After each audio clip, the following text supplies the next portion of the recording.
For this week's episode, I was humbled to be joined by the legend that is Liz Terry from Health Club Management Magazine at the gorgeous Jubilee Halls venue in Covent Garden. Stunning venue. Thank you very much, guys, for hosting us. And we're joined by a very impressive individual, Davina Deniszczyc, who is a GP as well as being a clinical and charity lead for Nuffield Health. Davina is an exceptional professional, and this chat is full of incredible insights into Nuffield's mission and the powerful programmes they are delivering, often for free, across communities. This might come as a bit of a surprise to some of you. If we're honest, Nuffield have created a blueprint in so many ways that we can all learn from, and it's great that they're willing to share, and Davina does such a good job in telling us all about this today.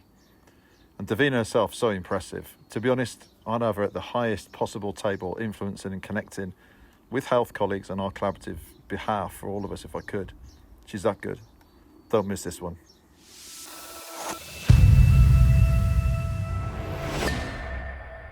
Okay, here we are in Jubilee Halls in lovely Covent Garden.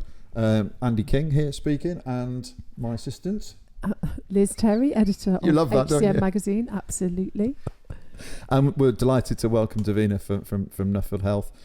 So welcome, Davina. Thank you again for your time.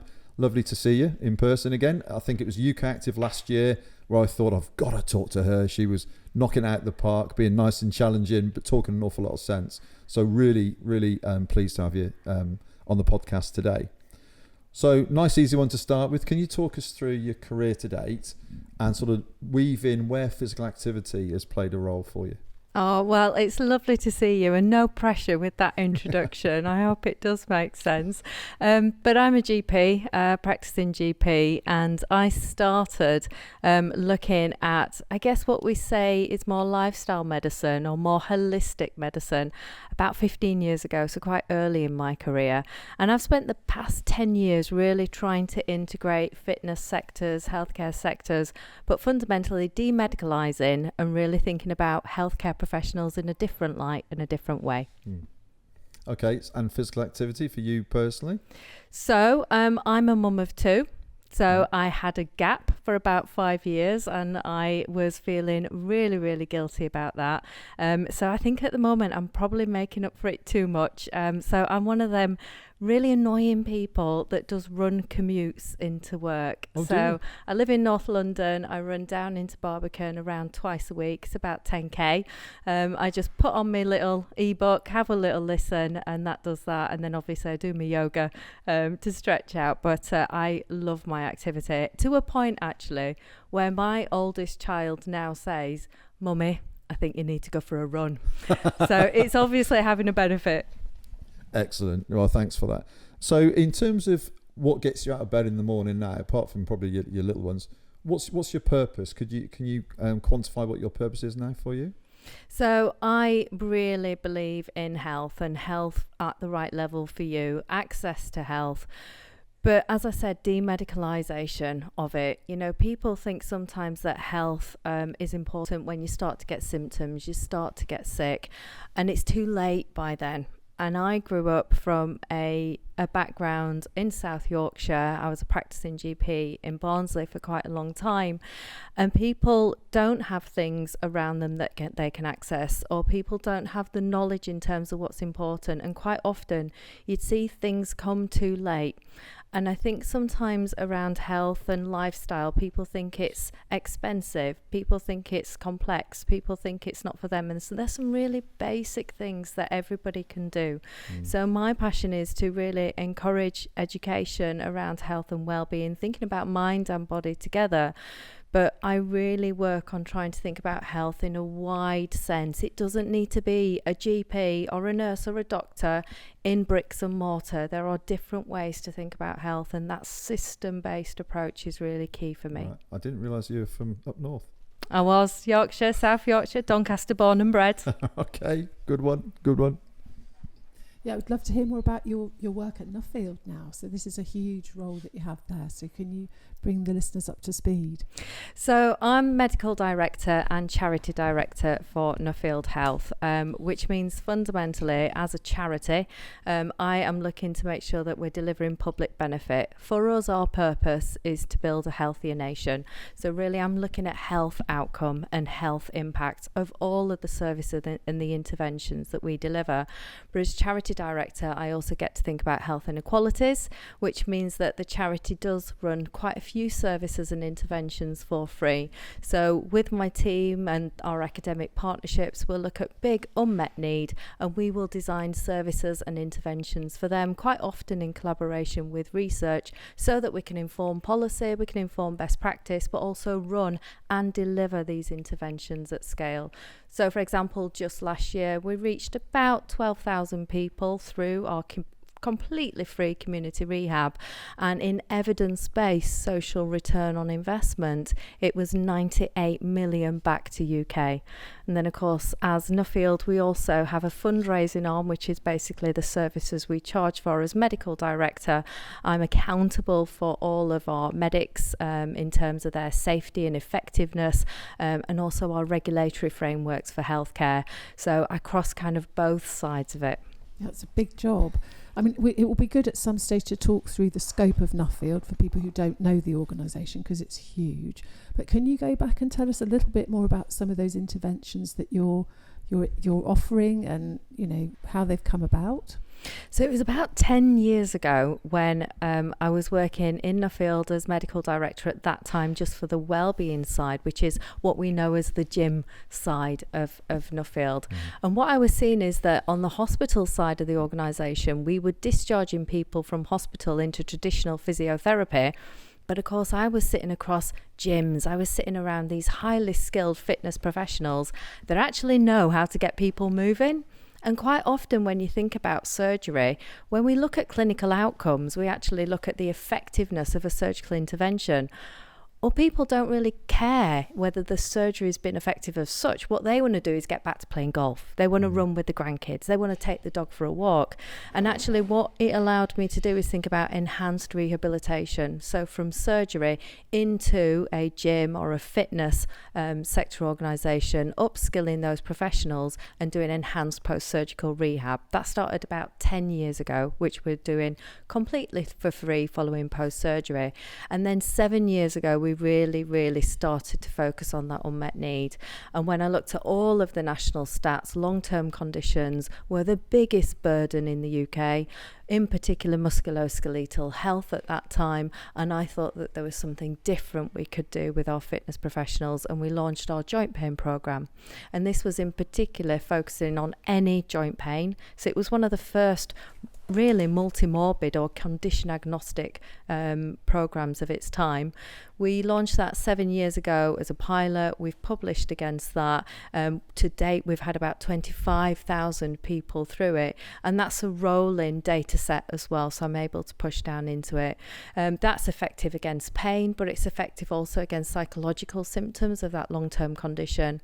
But what it's allowed me to do is not only look at the impacts on the individual, and we've actually got data now up to 3 years post-intervention, and that outcome is maintaining. But what we've seen is that you also get a positive impact in terms of local communities and society. So a third of those are getting a reduced requirement for GP and NHS care, and a third of those are getting back into work as well. So that was 7 years ago. Then, of course, there was the pandemic. Yeah.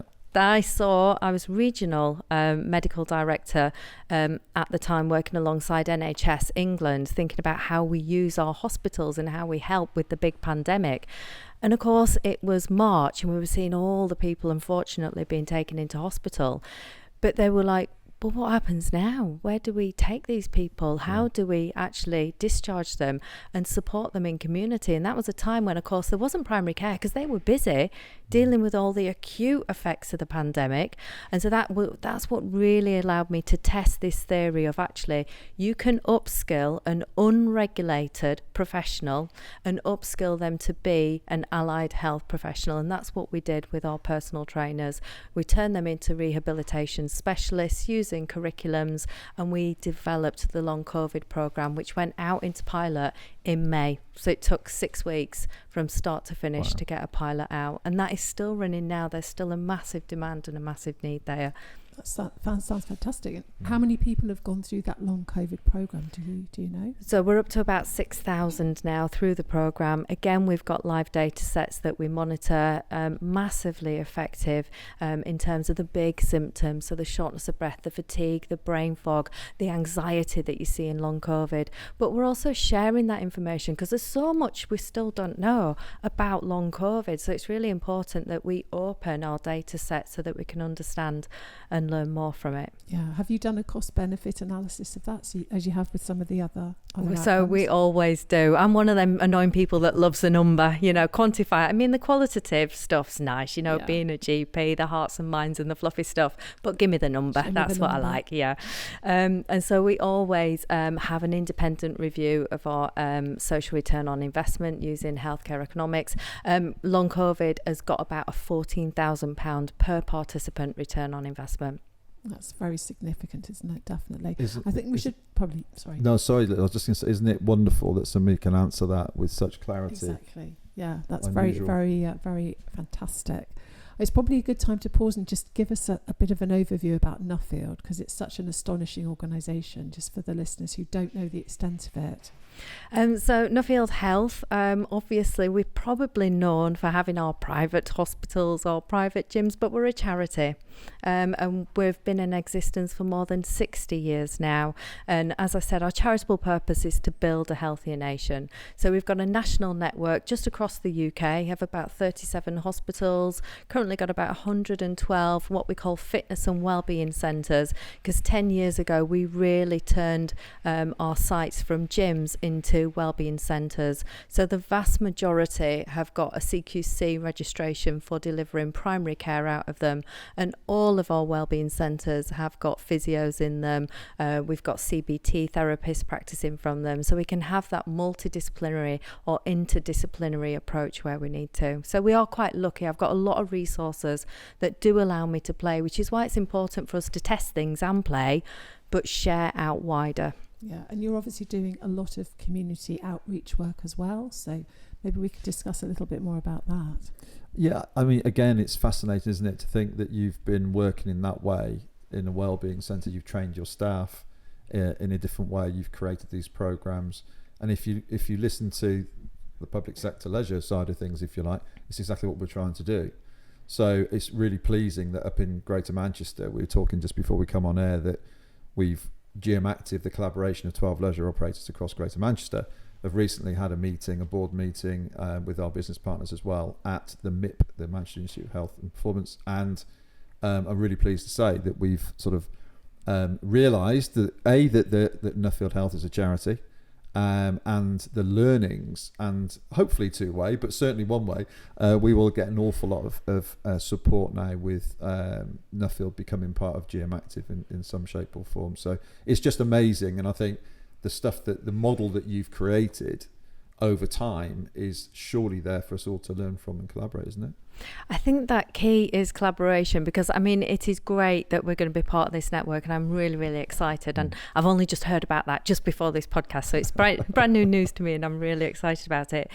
But it is that two-way, because I've been looking at what you guys have been up to for the past few years, going, that's amazing. How are they doing that? And what's happening there? And sometimes we're just so reluctant to just have honest conversations. Because it has been tough. I've got a lot more grey hairs than I did 10 years ago. And things, there's still kind of local barriers, there's cultural barriers, there's system barriers.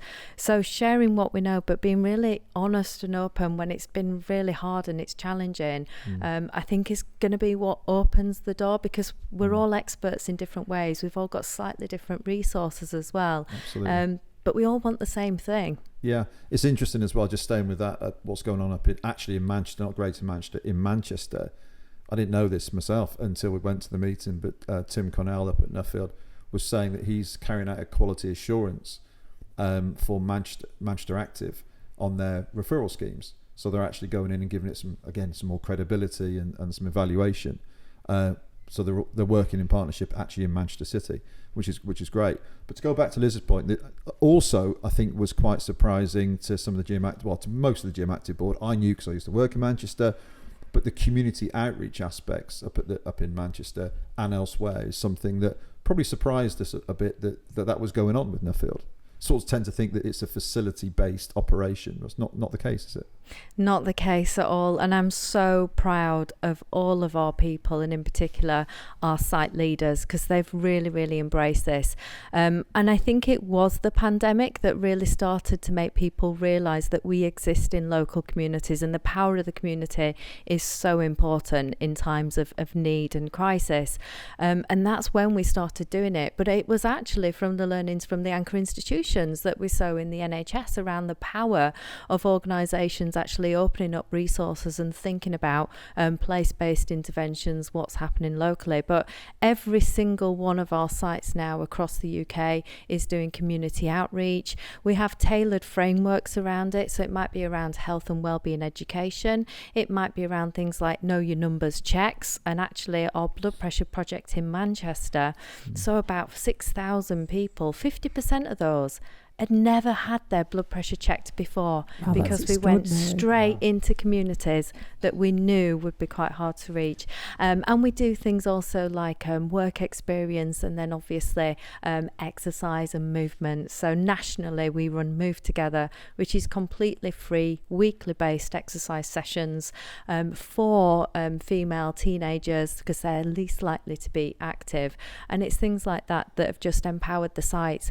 But it's great as a provider and as an employer to do that, because our people get a lot from it. It really makes them feel the purpose. It makes them feel like they have a purpose and they can see the impact. Yeah. But it does connect that community. It opens relationships and it opens collaborations. It's fascinating. Actually, it's one of the things that we found with my other hat on, director of MIUVA, which does a lot of systems-based work and place-based work. And actually an awful lot of that is when people realise that their purpose is actually serving the community that they probably live in, and it's actually helping their relatives, their parents, their friends actually be healthier and fitter and live longer and healthier and all the rest of it. It suddenly becomes that sort of the penny drops. It's like this actually is the purpose that we exist for. It's yeah, that's very motivating for them. Completely, yeah. Can I ask a blood pressure question? Yeah. So 6,000 people, half of whom have never had their blood pressure had taken? never had their blood pressure checked before. Did you identify any clinical cases from that and yeah, save any lives? Yeah, a huge amount. So I don't know about saving lives because we have just concluded the study now. It's just being written up. We've done it in partnership with NHS up in Manchester. That's been the first pilot. And this was about aligned to NHS England's Core 20+5 and around hypertension case finding, you know, particularly for those who wouldn't seek healthcare, or there might be barriers to them seeking healthcare. And in particular, we worked with local pharmacists in terms of an ongoing care pathway, because we didn't want to burden, you know, as a GP, I don't want to be burdened. We didn't want to burden primary care, so we looked at a different model. But what we crucially did was we picked locations and postcodes of sites where we thought, we know from data they're not engaging with primary care, and then we linked in with local charities and organisations that support these people, so we could do it from a peer-to-peer point of view. And this whole model was about us training up community ambassadors, putting an infrastructure around them, and they could go out, do the blood pressure, give clinically appropriate advice, and know an ongoing care pathway. So we were kind of a governance and an assurance and an enabler framework as opposed to doing the doing. So it's a really sustainable model that's just being written up at the moment. And is that continuing by the sound of it? So this whole point was a project in terms of testing the model. The model is now there, and they want us to train up other people to continue to deliver it. Excellent. Sorry, you go. No, I'm just going to say excellent as well. It's fantastic, and I think the whole sort of emphasis on CVD, cardiovascular disease, up in Greater Manchester is a priority for the ICB. So I think it's just amazing. But actually, that whole sort of screening using on the hypertensive side of things, nationally, we just need to do it, don't we? It's just something that could be rolled out. I mean, when you're talking about prevention, that's one of the very first things that you check, isn't it? Exactly. It's one of the key indicators in terms of cardiovascular disease, stroke prevention, and it's so easy. You know, everybody can access the tools. It's just in terms of the interpretation, because you absolutely don't want to cause health anxiety. You don't want to scare people, but there's a really easy way. You can just check, know your numbers. We saw about 20% with an elevated blood pressure when we checked it. 10% of those hit what we call our red flag status, so they really needed clinical intervention quite quickly. So from a return on investment, it was massively impactful. But what we could hear was the community champions saying that the people that they checked were going to actually speak to their family and friends. You know, do you know what your blood pressure? So that ripple effect that we can't capture within any impact framework is really important. You're almost acting as that educator point of view at the same time. So it was a really important project. Yeah. Nuffield also produced some fantastic reports. You've already mentioned it in very briefly, but the Women and Girls report that you've recently put out, and also, is it the Healthy Nation Index? Healthy Index? Healthier Nation Index. Can't remember what you called it. Yeah. But some fantastic things. Is that something that is an ongoing commitment from you guys to do that research? It is. One, it's important, obviously, for us to find that unmet need and to know where we're going to focus the charities, funds and resources to work against. But particularly the Healthier Nation Index, it's now in its 4th year, and we realised that there wasn't really that national barometer from a public point of view in terms of actually how do they feel and what are they engaging in from a self-reported, because we get a lot from GP surveys, we get a lot from kind of other national data sets, but really that public voice was for us lacking. Right. So it's in its 4th year now, and we've just added this year a layer in around long-term conditions, because that is something obviously that we're really focusing on in terms of prevention, but importantly maintenance. People forget that physical activity is just as good as pills in terms of quite a lot of these long-term conditions, and so we've just laid that in. And I think what was really interesting in terms of the Healthier Nation Index is, and surprising to me, 2 things. One, as a GP, I always think that people know how important physical activity is for their health in terms of preventing death, treating conditions. But actually, from the 8,000 people we asked, 60% of them didn't know it could prevent death and it could manage a condition. And I always presume that people know, as a GP, when I'm having consultations and I'm saying, how active are you? And I presume that knowledge is there. It's not. So there's much more we need to do around education. But then when you ask about why people aren't being physically active, why they're not meeting the physical activity guidance, which we know 3/4 of the population in the UK aren't, what came back was, well, it's expensive. And walking costs no.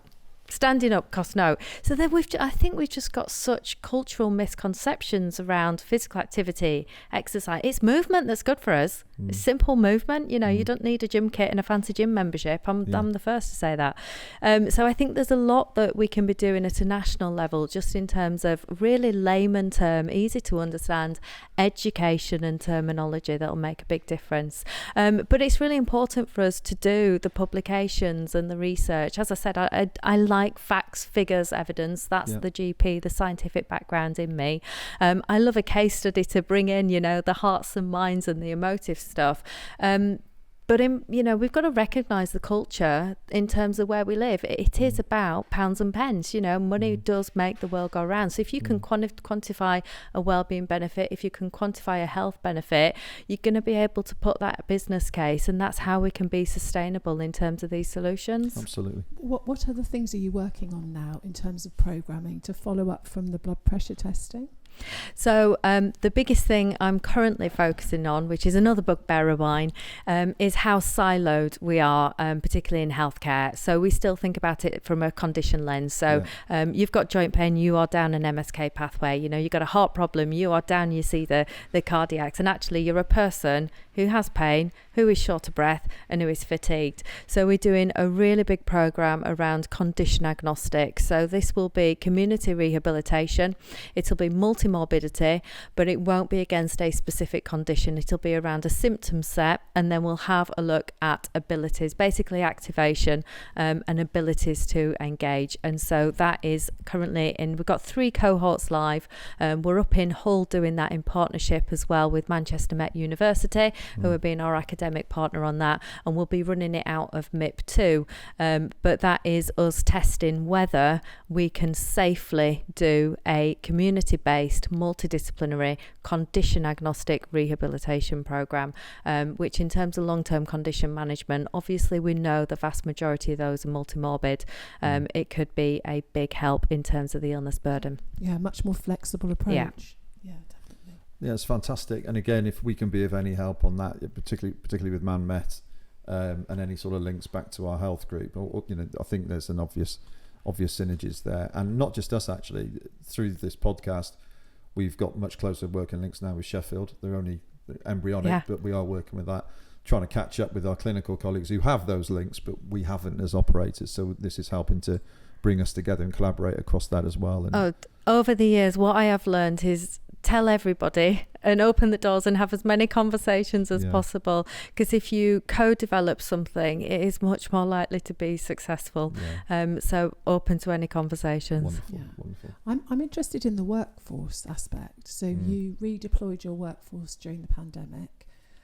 Did that trigger something more? I mean, have you kept doing that? And can you tell us sort of how the workforce functions now in terms of extending skills and becoming involved in all these initiatives? Yeah, the workforce, I mean, it is key. That's what we see. Even if you look at feedback, whether it's across a surgical intervention, a primary care intervention, or actually one of these free community rehab programs, the main feedback you always get is on your professional. They will absolutely make or break your organisation and your service line.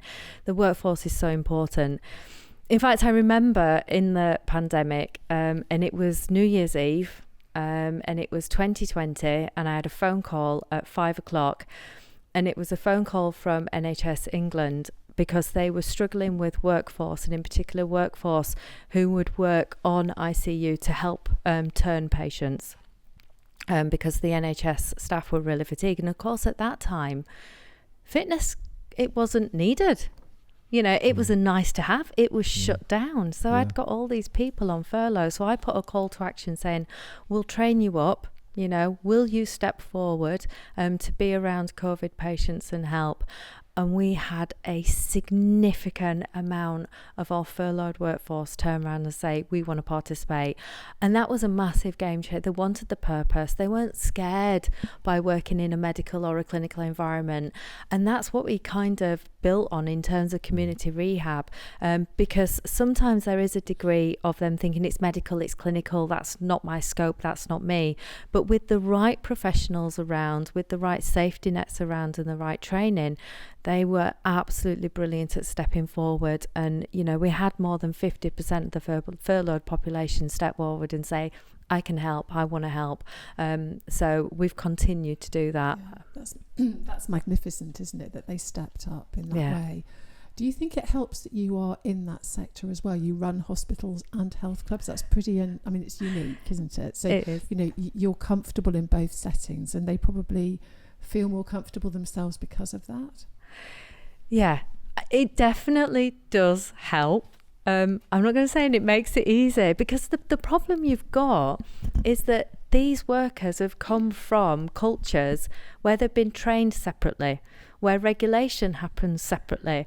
And so at an organisational level, although we come together with an operating framework, we come together with quality assurance boards, we speak different languages, and there's always been this little bit of a bit of a mistrust from particular healthcare professionals. Well, that's that little secretive black box. What are they doing over there? What are they doing with my patient? How do I know it's safe? And so we're terrible as professionals at trusting each other as professionals. And so it's still not easy. even for me to get my health and wellbeing sites to link in with my hospitals and get the professionals talking to each other. So it is slow, it's much better than it has been. And so I can really understand, you know, for anybody that doesn't have that natural link, how difficult it is for them. But I think that's why we've got to be showing what we are doing and being open about our challenges. And I think in particular for me, I've done quite a lot at really trying to simplify healthcare governance in a way that makes it really easy to understand, that therefore our fitness professionals and our fitness sites can understand, because then when they're linking into local NHS primary care, they're having conversations locally with ICBs, it feels safe to someone who's in healthcare externally, but they can interpret and understand the framework. But you know, our training and education in the UK has to change. I keep calling for much more multidisciplinary continuing professional development. You know, it is bonkers where if you're looking at things like behaviour change, where, you know, you'll have a course for fitness professionals and a course for healthcare professionals. It is the same evidence base and framework to actually make a change. So what would you like to see happen in the training area? Obviously big organisations who are out there and really advertising to a cross-sector approaches. I think that there's really simple priorities that you can make, and I think long-term conditions is an absolute focus, and I know you're doing some great stuff in this space. But if you think about the biggest healthcare needs, and in particular where patients feel that they're not being supported, then that for me is the priority place where you would put on training against a set curriculum. And you may have to advertise it in two different ways for the two sectors. They do think differently, but it's the same programme, and you end up being on the same programme. So you've successfully started to integrate the health and fitness the health and fitness teams, get them understanding the medicalised side more. Have you had any success doing it the other way around? So bringing the medical people into the gyms, into the little black box, so they can see what's going on and have more empathy and understanding? So this is my opinion and experience. Again, being really, really careful with this. I think our fitness professionals have been much more open and engaging to linking into the healthcare side than my healthcare professionals have been in trusting and reaching in to the fitness side in terms of the years I've been working through this. We are at a very different stage now that we've got those frameworks in place. We've got the impact frameworks in place, and in particular I've got the fitness team using kind of complaints and incident reporting so healthcare professionals can see it.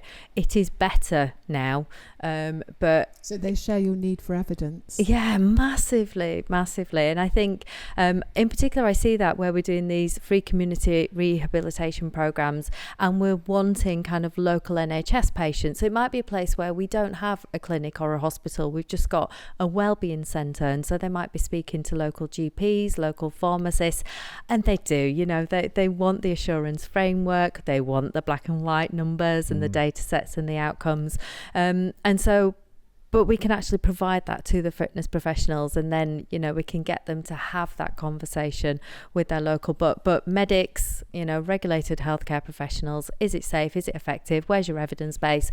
What difference is it going to make to my patient? Quantify it. Yeah, very, very powerful. And again, our podcast sponsors Future Fit. I think there's a discussion we need to have about how we can bring some of this together, and we just met with the chief exec of RSPH as well, similar sort of conversation about, again, collaborating and joining up and working together on it. One thing you said last year as well, which was about the common language, and that if you like, the physical activity sector, we tend to sort of work in isolation. Do you still feel that way, or is it inviting you to sort of comment on that? Are we working as we should be, measuring the same things, the right things? I think there's just so much more we can do across the fitness sector. We're not there. Even in Nuffield, you know, I've made steps forward, but it's tough, even just in Nuffield. And in particular, I think for me, it's about that. If you think about whenever in healthcare we are doing something to a patient, that's your intervention, and you're thinking, do I need to do this? What's the pros and cons of doing this, and what outcome am I looking for? And we just don't apply that thinking quite often in the fitness sector. And it's really simple, you know, you can almost do it in 3 or 4 question sets. We never do a pre and a post questionnaire on an intervention. Even if you think about personal training, how many people have personal training? How effective is personal training across the fitness sector? What percentage of people meet the goal that they have said is their priority? You know, and it's just that thinking pre and post. So I think there's some basic principles of healthcare that we can apply to the fitness sector without over regulating it, over, you know, complicating it, but just thinking about, do they need to do it? What's the lowest intervention I can do? And is it effective in terms of, is it meeting that patient need? In particular, as we move to a more unwell population. And that's what I'm hoping for with all this. You know, you've got 16% of the UK population have got a gym. They're the worried well, you know, to some degree. I mean, it's lovely that they're being active, but that's not my priority.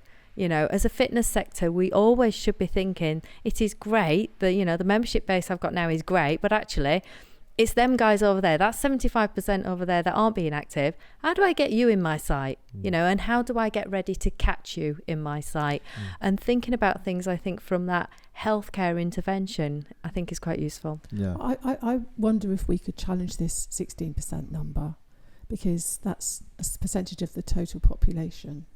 And obviously there are an awful lot of people in the population that couldn't yet become a member of a gym, like a baby. So, you know, I just wonder actually what the available percentage is that we could be going after. Good point. And I think that we need to really sort of be analysing that in a little bit more detail. Yeah, some accurate research. Yeah. Moving on, because there's a lot to talk about. Okay. And I've just been told we've covered half an hour already. We're going to have to need double time, I think, hour and a half for this one, James. MSK Hubs. Yes. Some amazing stuff that you guys are doing with UK Active. Can you just tell us a little bit about that, please? So obviously, I mean, I spoke about it already, but some of the biggest healthcare spend, musculoskeletal conditions, one of the biggest reasons people are out of work, MSK, and about 80% of people with an MSK condition currently feel unsupported by current healthcare that's out there. There is so much we can do. And we've proven, you know, with the joint pain programme and the work we've been doing, we have proven that the fitness sector is a massively underutilised, actually assured workforce that we could be using. And so that's why we're passionate to get involved in the MSK hubs. That's why obviously we'll be supporting with joint pain programme and to some degree long COVID, because you do get multimorbidity within that as well. But community-based rehab, health education, but in particular as well, thinking about, you know, young people, physical activity and movement in general, just to try and help. Because when you do look at the outcomes, particularly from our joint pain programme, that's been, you know, you would think it's really easy to offer something for free. I have learnt it is not. Yeah. Because one, it's for free. Like, do I trust it? What do they want out of me? You're some private provider. Am I going to get charged a big bill at the end? So that has been mind-blowing. Then from the healthcare sector, well, if it's free, is it any good? What are you actually doing? So that's been annoying. But then from an individual point of view, they kind of go, but it's in a gym. That's not a place for me. I want people to look like me. I want to feel like me. I don't know what to wear. They don't even, you know, the very first appointment is just us navigating. You know, you come and have a cup of tea and we tell you what it might be with the locker or where you can put your bag. They are petrified of that type of environment. So we have done a lot of learning with regards to just, like I said before, trying to be more inclusive and accessible. It's really quite difficult. How long does it take them to get comfortable with that environment, in your experience? So we find that it's the social connection you really start to see. So we always do a one-to-one call with the rehab specialist and the participant or the applicant before they actually need to enter into a gym environment. So that helps then, because you've got that buddy, you've got that person, you've got that contact, you know. The very first session is often just a navigation, you know, let's understand about this environment, how the program is going to work. By session 2, they are participating, but I wouldn't say they're engaged. And then you start to see them sharing their stories peer to peer. You start to see the connection, and they start to do something, and it's not causing them significant pain. They realize that their symptoms aren't being significantly exacerbated. They feel better because they've done something for it. You start to see that glimmer of hope, and by session 3-4, that's where you start to see a big difference. See, that's amazing, because that's not long, is it? No. If we can pull people in for even those small number of sessions and break down their fears and get them more engaged and show them some of the benefits, then they're going to want to go forward. And in terms of clinical outcomes, though, or clinical impact, you're right, it's not long, because if you look at the data, by week 6, it's about 60% of your overall clinical effectiveness you will have achieved by week 6, but you need your 6 to 12 to basically educate them, empower them, and allow then that ongoing change and that ongoing impact. Yeah. But you see a massive clinical difference in the first 6 weeks. So it goes from being, I would do it, but I can't afford it, to I'm actually scared, to I'm engaged, to I can see the difference. And then it's transformational after that. Yeah. And the fear is huge. The fear really is, there's a confidence fear, is it right for me? What's going to happen? I've never been in one of these environments before. Are people going to look at me? There's a symptom fear. It's going to make my pain worse. My pain is terrible. It is going to make it worse. It's going to make my fatigue worse. So the fear is really, really genuine. And then there's the piece of, how will I navigate it and how will I engage with it? So the confidence, it's the whole behaviour change piece, isn't it? But you've got to educate them, you've got to motivate them, you've got to make sure that your program's inclusive. Is there ever a resentment that they haven't been given drugs? So we've not seen it. And of course, I'm not saying, particularly for our program, that we are, an alternative. I'd never suggest that you just do physical activity, you disengage with your primary medical provider. We are there to support a traditional medical pathway. We have seen people come off their medication and off significant doses of things like opioids before. We've had significant number of cases actually where they've been removed from the waiting list for surgery because they didn't need it anymore, which is brilliant news. Yeah, fantastic, absolutely. And there's a lot you can do with physical therapy and also all sorts of other physical interventions to just stop needing surgery. Davina, just coming back out, I'm just interested about, we've mentioned UK Active a couple of times, and I know you work with Kenny Butler, don't you? Yeah. And on the MSK hubs and other things. In terms of collaboration at that sort of strategic level, are Nuffield in the mix? I hope we are. I'd probably, I'd always say, I'd like to be more in the mix. I'd like us to be more in the mix. But I think the last 2 years has been a big, big shift for us. I think we've been much more out there with our research, much more out there with our data, and much more honest around kind of what we're doing, but some of the challenges, which has massively helped. And we're doing, as I said, much more around academic partnerships, which is making a big difference.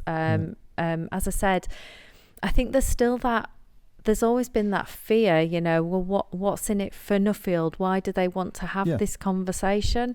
And so a partnership approach has been really key, but academic collaborations where we can get somebody else to be, we're not marking our own homework, somebody else will be looking at our data, what we're up to, certifying things for us has been a big, big change and a big difference. But we are for the first time about to call on the government for a national movement strategy, and it's the first time we've really asked the government of anything previously. So we've got an open letter at the moment in collaboration and partnership.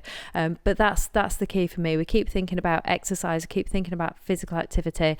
We're not thinking about simple movement for the management of health. I'm not, prevention's important. We're absolutely passionate about that.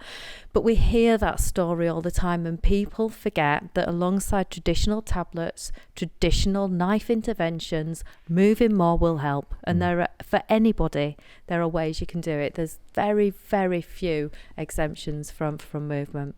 Okay. In terms of you making the argument for Nuffield Health, how are you balancing the commercial side of the business, the health and fitness clubs, with all of the social good that you're doing? What's the story there? Yeah, so we're a trading charity. That's how it works. So we do charge, and we'll charge, private market rates for a lot of the hospital services, the primary care services, and our gym membership as well. But that is the fundraising arm. So we don't do any other fundraising. We're not rattling tins, or we're not getting people to run marathons. That funds what we want to do in terms of giving back and that social impact. It also allows us to reinvest in the training and development of our people, so that I have the resources to do this research and test these pilots.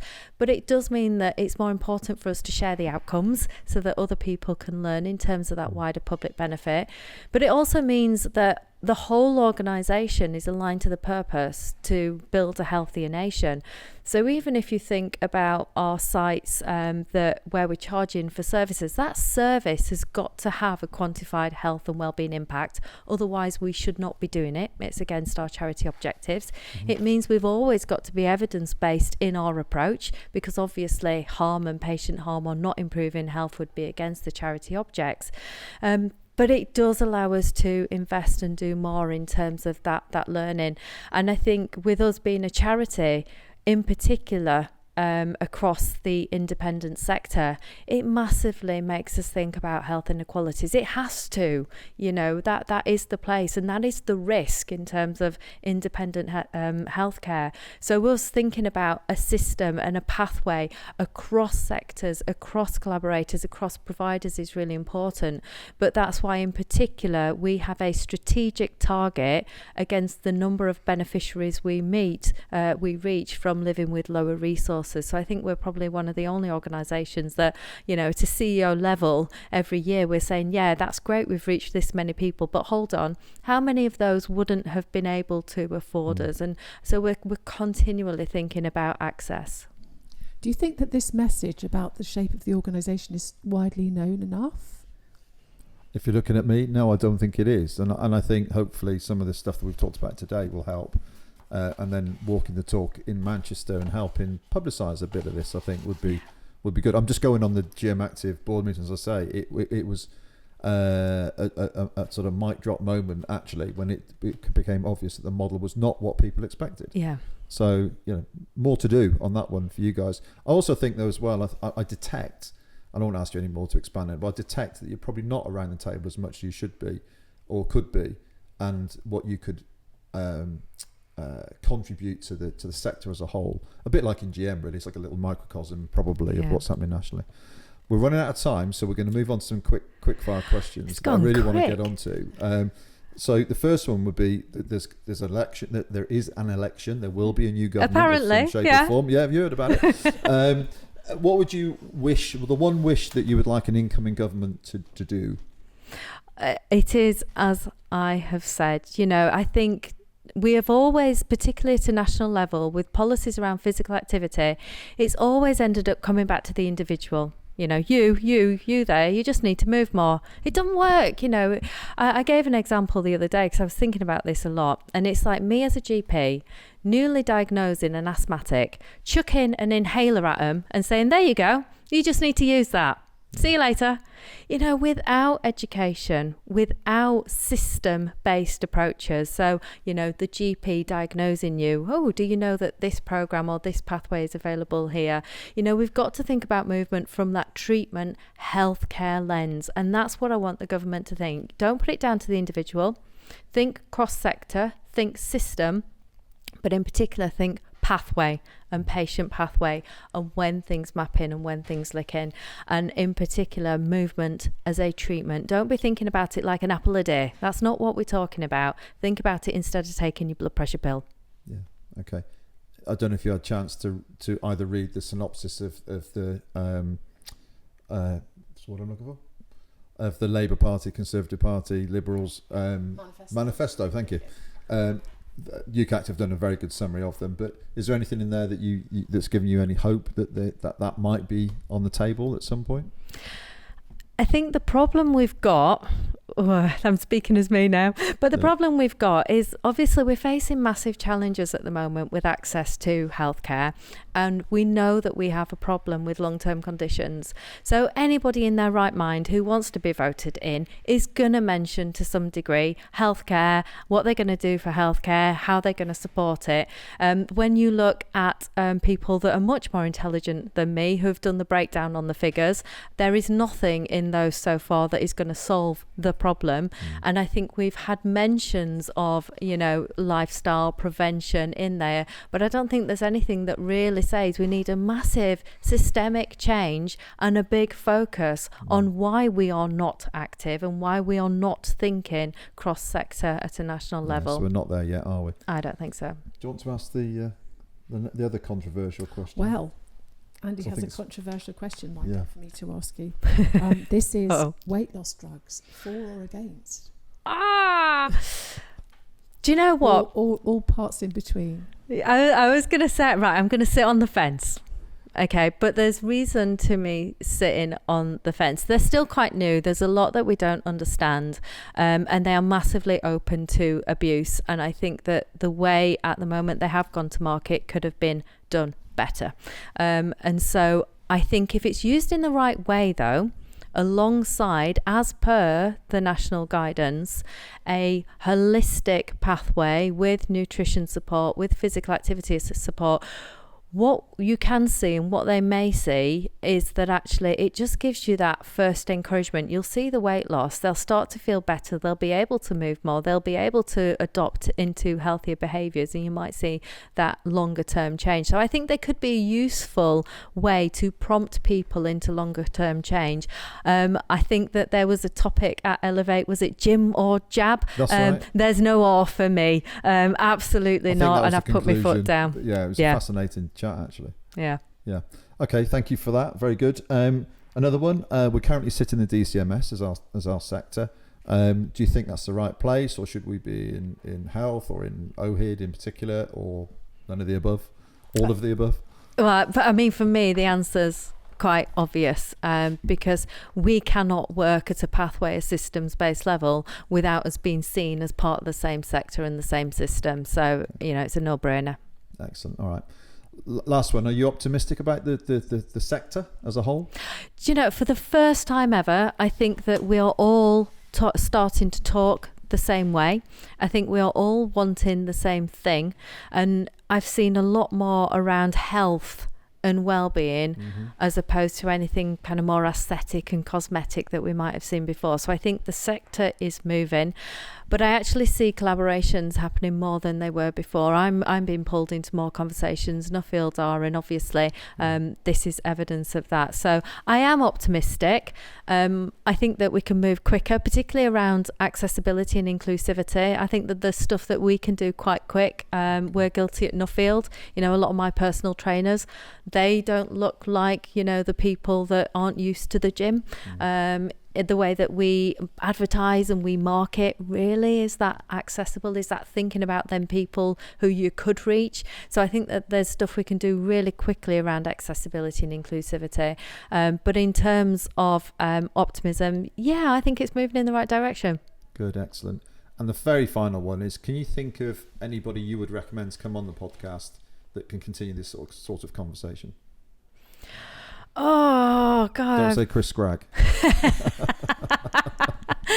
I have met so many amazing people in my time. But, you know, I'd actually like to see a beneficiary voice.